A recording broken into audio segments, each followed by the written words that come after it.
Welcome back to our channel. Make sure to like and subscribe. Today was Anakeesta. Who wants to start? Me. Oh, okay, you can go.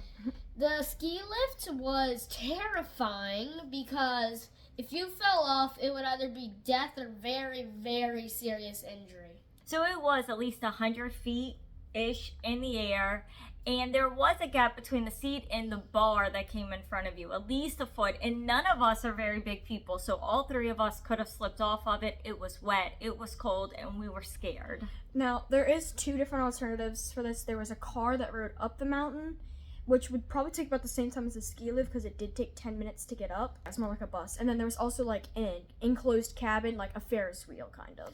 And I wish we had taken that because I did want to go on the ski lift, but this was my first time ever.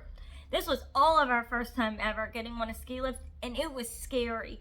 As a matter of fact, somebody started crying when we were going up because his daddy said, I'm gonna shake the cart.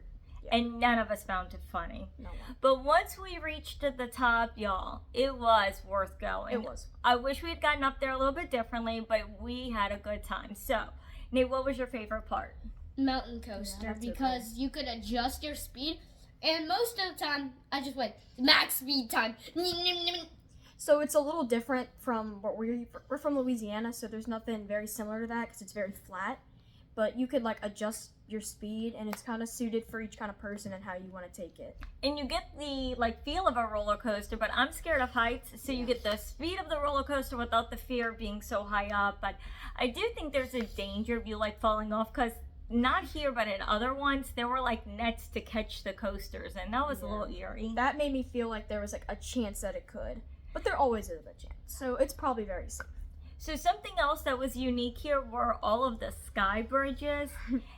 And honestly, again, I'm scared of heights. At no point doing any of the sky bridges was I scared. So I would agree because there was only, I think, maybe a 20-30 foot drop, and most of them were very stable enough to where you could walk across and you'd feel a little shake because it's a rope bridge. So. But you do need to hold on, and again, it was drizzling that day that we had went, and I slipped, and I was in hiking boots, and I got brush burn, and my ring caught. I was more scared of losing my ring. So wear gloves and hold on to the ropes. I think that going on a misty or rainy day was in our feeling or in our way, because there were lines that usually backed up 20 feet, but there was nobody there because it was a chance of rain and it was dark and cloudy. Because we did pass by it another day, and y'all, we could see the lines from the street, but that was not our experience. So while it was a little damp, it wasn't wet enough to ruin the day. So we did slip or whatever, but he is right. If you're trying to find something to do on a misty day. Yeah, that would be a good thing. Now there's one thing I'd like to mention real quick, and it was more scary for me than, it was about the same as the ski lift. There was this, how tall would you say it is? Oh, I mean 5 or 6 stories. Yeah, so about 5 or 6 stories, and you walk up it, so it's pretty high. It's called the Anakeesta Tower. Yes. And whenever I got up there, I thought initially, oh, this is kind of weird. Maybe it's just my height. But I stayed up there for about 5 minutes, but the whole tower, maybe. And it was tilted, and it's a feelable tilt. I was brave enough. There's this little plastic floor. Glass. And you can walk on it. I walked on it for enough time to get a picture, and then I jumped off. But it was beautiful up there, and there were tons of photo opportunities throughout this area. They had spots for older people, younger people. Now, I will say this, though, for all the hype that it is, there really is only those 2 sky coasters or mountain coasters that we did, and then that's kind of it. So this isn't a themed park. I wouldn't say. It's a half-day kind of thing.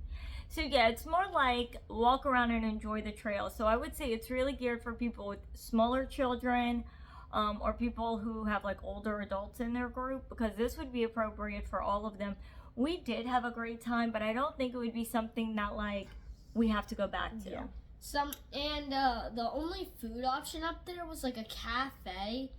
Yeah, it's your normal themed park type of food, even though this wasn't really a themed park. And if there was a real restaurant, we missed it. So this park was more geared towards younger kids, because we did visit another one later in the trip, which we'll talk about in a different video.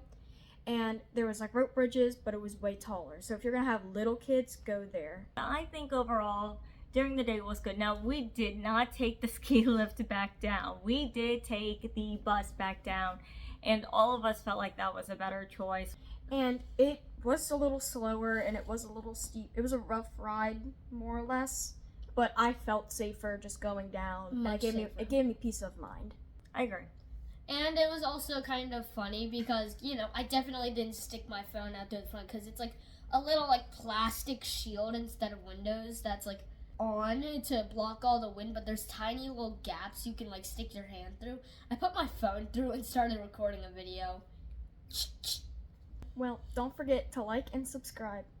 And we'll see you for our next video.